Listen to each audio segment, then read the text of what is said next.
Hi friends, welcome back to our YouTube channel. మీరు చూస్తున్నారు master TV. నేను మీ Vijay Kumar.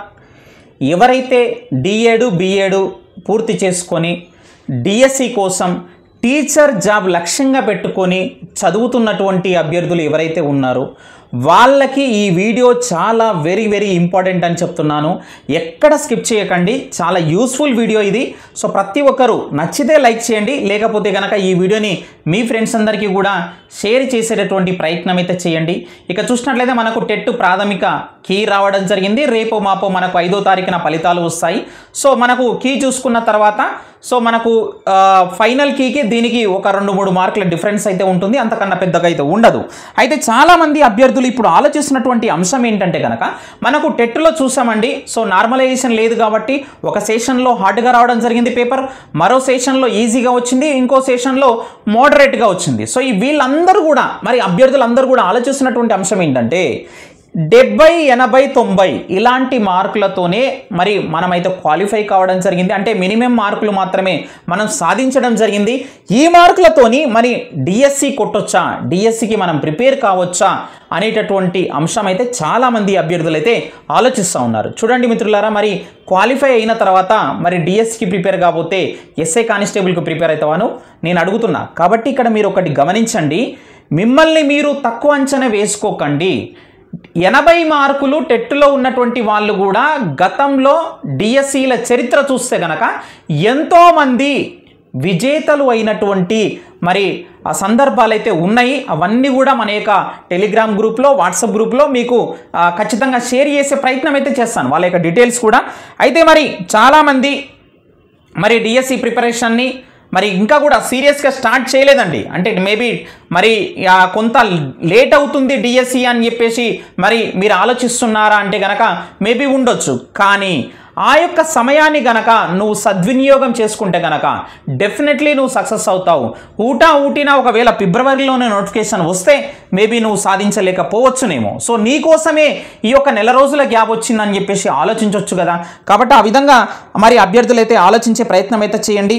So time waste చేసుకోకండి. నేను ఒకటే చెప్తున్నాను, లాంగ్ ప్రిపరేషన్లో ఉన్నవాడు మాత్రం డెఫినెట్లీ ఖచ్చితంగా టీచర్ ఉద్యోగం అనేది సాధించి తీరుతాడు ఈసారి 2025లో. ఇది గుర్తుపెట్టుకోండి. ఎవరైతే ఎస్ఏ సోషల్ వాళ్ళు ప్రిపేర్ అవుతున్నారో సో వాళ్లకు సంబంధించి 90 రోజుల ప్రణాళిక అనేది తీసుకురావడం జరిగింది.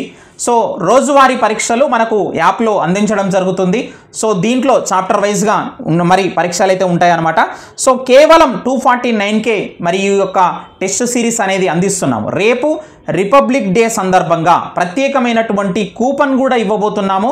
అది మీకు రేపు తెలియజేస్తాము. ప్రతి ఒక్కరు కూడా మరి డిస్క్రిప్షన్లో లింక్ ఉందండి, యాప్ని డౌన్లోడ్ చేసి పెట్టుకోండి. కొంతమంది అభ్యర్థులు చూసినట్లయితే మరి D.Ed B.Ed అభ్యర్థులు ఎవరైనా కావచ్చు. సో చాలామంది మరి ఇప్పుడు రాబోయేటటువంటి డిఎస్సి వాళ్ళకు 2వ డిఎస్సి కావచ్చు, మొదటిది కావచ్చు, 3వది కావచ్చు. కొంతమంది మరి మహా ఋషుల్లాగా ఎప్పటి నుంచో ప్రిపేర్ అవుతూనే ఉంటారు, లాంగ్ ప్రిపరేషన్లో ఉంటారు. వాళ్ళకి 4వ 5వ డిఎస్సి కూడా కావచ్చు. ప్రతిసారి పాయింట్లలో కోల్పోయి మరి పట్టు వదలకుండా దీన్ని అంతు చూడాలని చెప్పేసి ప్రిపేర్ అయ్యేటటువంటి వాళ్ళు కూడా ఉంటారు. మరి వీరందరికీ కూడా మీ అందరికీ కూడా సమాజం నుంచి కొన్ని అవమానాలు అయితే ఖచ్చితంగా ఎదురవుతాయి. సో అలాంటప్పుడు వెరీ లోగా ఫీల్ అవుతూ ఉంటాం మనము. సో ఏంటంటే నీ వల్ల కాదు, ఇంకా ఎన్ని రోజులకు జాబు మరి ఉద్యోగం సాధిస్తావు, ఏంది నువ్వు చదివేది ఏంది, నువ్వు వెలగబెట్టేది ఏంది అని చెప్పేసి బంధువుల తరపు నుంచి, ఒక్కొక్కసారి మన యొక్క కుటుంబ సభ్యుల నుంచి కూడా, మన యొక్క మిత్రుల తరపు నుంచి కూడా మనల్ని చిన్న చూపు చూడడం కానీ, కించపరిచినట్టు అవమానించినట్టు మాట్లాడడం కానీ జరుగుతుంటుంది. ఇది ప్రతి ఒక్క మరి కాంపిటేటివ్ ఎగ్జామ్స్కి ప్రిపేర్ అయ్యేటువంటి ప్రతి ఆస్పిరెంట్కి ఖచ్చితంగా ఇది అనుభవం అయి ఉంటుంది ఖచ్చితంగా. అదేవిధంగా ఇలాంటి ఫైనాన్షియల్ ప్రాబ్లమ్స్ కావచ్చు, ఇంకా వేరే ఇతర మానసికమైనటువంటి ఒత్తిడిని తట్టుకొని మరి ప్రిపేర్ అయ్యి మరి ఖచ్చితంగా ఉద్యోగం సాధించాల్సినటువంటి అవసరం అయితే నీ మీద ఉందని చెప్పేసి గుర్తుపెట్టుకో. మరి ఎవరు ఏమన్నా సరే నీ విజయంతో సమాధానం చెప్పు అని చెప్పేసి నేనైతే చెప్తున్నాను.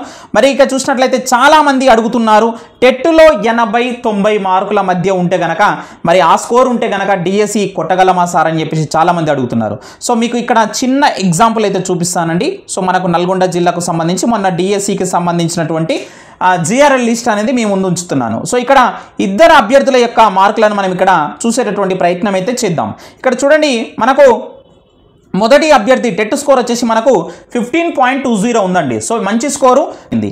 ఇక డిఎస్సిలో అతనికి వచ్చినటువంటి మార్కులు చూడండి 53 మార్క్స్ మాత్రమే చేయడం జరిగింది. సో టోటల్గా 68.20 అతను సాధించినటువంటి టోటల్ స్కోరు. అదేవిధంగా కింద ఉన్నటువంటి మరొక అభ్యర్థిని గమనించండి. కేవలం టెట్టులో 12.13 మాత్రమే స్కోర్ ఉంది, టెట్ స్కోరు. మరి డిఎస్సిలో ఇతని కన్నా ఎక్కువ 3 మార్కులు సాధించాడండి. అంటే 56 మార్కులు సాధించడం జరిగింది. ఆల్మోస్ట్ మరి ఇక్కడ జస్ట్ పాయింట్లలో మరి అతనికి దరిదాపుల్లో వెళ్ళడం జరిగింది. అంటే ఇక్కడ గమనించండి, మీరు ఒక ఆట అనేది 100% అని అనుకుంటే గనక మరి ఈ 100%లో మీరిప్పుడు ఆడినటువంటిది కేవలం 20% మాత్రమే.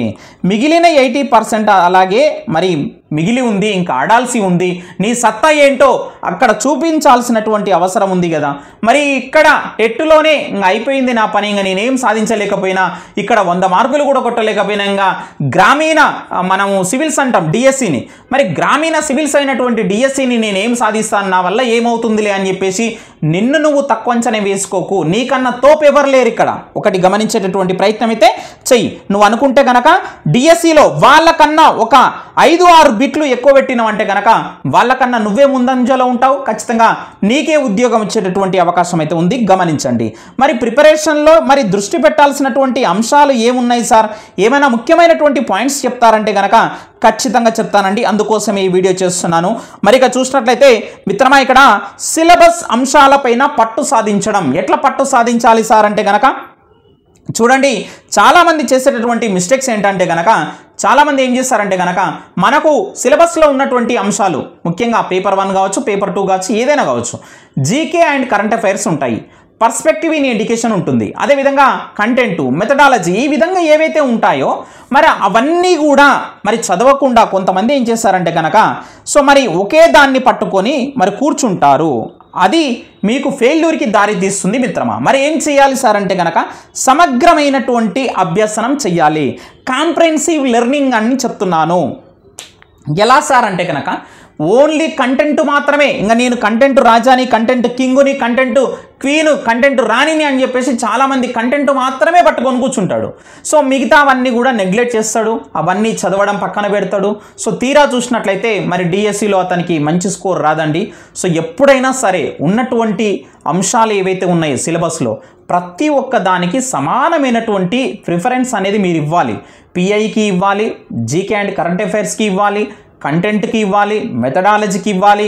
సో పేపర్ 1 అభ్యర్థులు అయితే కనుక ఖచ్చితంగా మనకు ఉన్నటువంటి ట్రై మెథడ్స్ కావచ్చు, లాంగ్వేజెస్, వీటన్నింటికి కూడా మీరు ప్రిఫరెన్స్ ఇచ్చుకుంటూ చదివితేనే ఖచ్చితంగా మీరు నిలబడతారు, ఖచ్చితంగా ఉద్యోగం సాధిస్తారు. కాబట్టి నేనేం చెప్తున్నానంటే కనుక సమగ్రమైనటువంటి అభ్యసనం చేయి, 360 డిగ్రీస్ యాంగిల్లో చదువు, ఖచ్చితంగా డెఫినెట్లీ నువ్వు సక్సెస్ అవుతావు.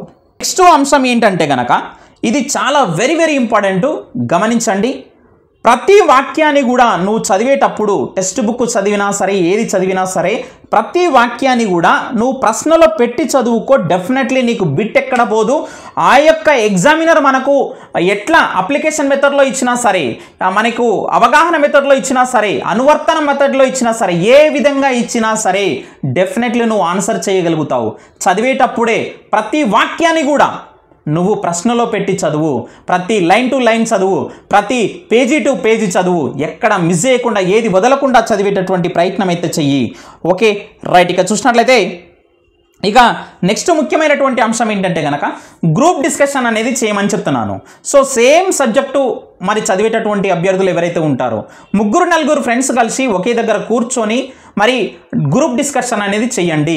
సో మీరు పొద్దంతా చదివింది సాయంకాలం పూట డిస్కస్ చేసేటటువంటి ప్రయత్నం అయితే చేయండి. అది మీకు చాలా యూస్ఫుల్ ఉంటుంది, ఎక్కువ రోజులు గుర్తుకుంటుంది. ఇది గమనించండి. ఓకేనా. సో నీకు తెలిసినటువంటి విషయాలు వాడికి చెప్తే వాడికి ఉద్యోగం వస్తుందేమో అని చెప్పేసి అస్సలు ఆలోచించకు. ఆ విధంగా ఆలోచిస్తే కనుక నువ్వు మురిగిపోతావు. ఆ విధంగా దాచిపెట్టుకుంటే కనుక నీ దగ్గర మరి కూర కన్నా ఎక్కువగా మురిగిపోతుంది. గమనించు. పంచే కొలది పెరిగేది మరి విద్యనే అని చెప్పేసి గుర్తుపెట్టుకో. విద్యాదానం అన్ని దానాల్లోకి వెళ్ళ గొప్పదని చెప్పేసి గుర్తుపెట్టుకో మిత్రమా. మరి గ్రూప్ డిస్కషన్ అనగానే మరి గంటలు ఏదో ప్రజాపాలన రచ్చబండ కార్యక్రమం పెట్టినట్టుగా గంటలు డిస్కస్ చేయకండి. ఒకే ఒక గంట సమయం అనేది దానికి కేటాయించే ప్రయత్నం అయితే చేయండి. అదేవిధంగా చాలామంది చదువుతారు, మరి చదివేటప్పుడు ఓన్ నోట్స్, ఇంపార్టెంట్ అయినటువంటి నోట్స్ రాసుకోండి.